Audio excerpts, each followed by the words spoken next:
Today, we join Christians around the world in celebrating Holy Thursday, one of the most sacred, significant, and beautiful celebrations in the life of the Church.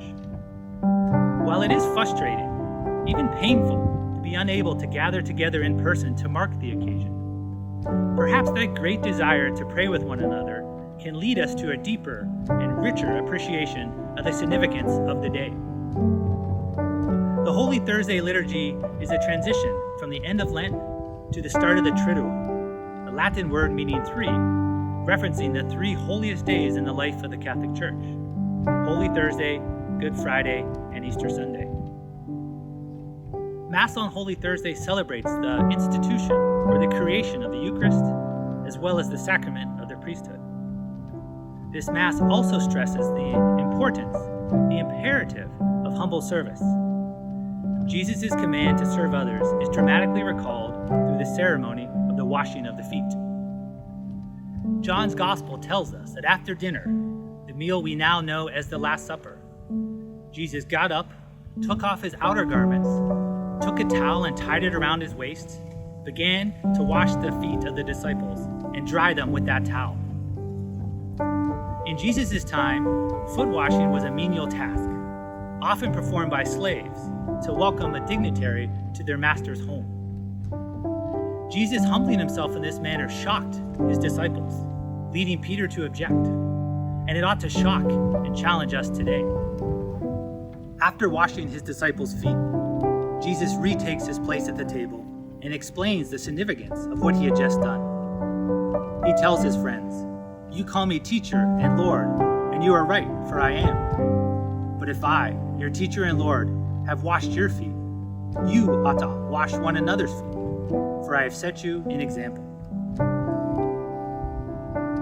This year, as I reflect on Jesus' deeds and actions, the images of heroic nurses, doctors, paramedics, and other healthcare workers come to mind. I'm haunted by the images I've seen of nurses in Italy, their eyes full of fatigue and fear, their faces marked from wearing their masks and eye protection, for grueling 12-hour shifts, days on end. I'm praying for them and healthcare workers all around the world, in China, in Spain, New York, Seattle, Los Angeles. People from all different backgrounds, people of all faiths and no faiths, ordinary people engaged in extraordinary acts of humble service. Ordinary people willing to risk their well-being and even their lives, not only for their loved ones, but for strangers. Jesus' deeds and words also help me remember grocery store clerks, truck drivers, farm workers, all those we depend upon for our food and other critical supplies. I recall the people who work in USD's facilities department, the janitors, maintenance people, repair folks, all those whose work is usually invisible, but who we depend on to keep us safe. I'm praying in gratitude for all these people. May God protect and keep them safe. This is not the Easter I had imagined and hoped for.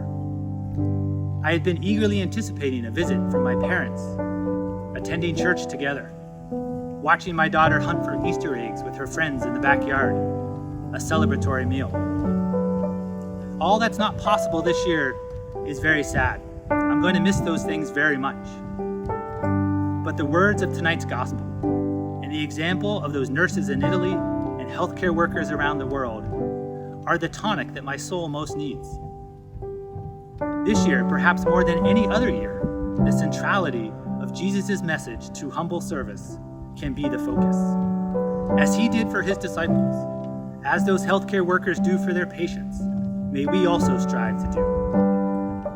And by seeking to follow that example, may this Easter truly lead us to the new life for which we long.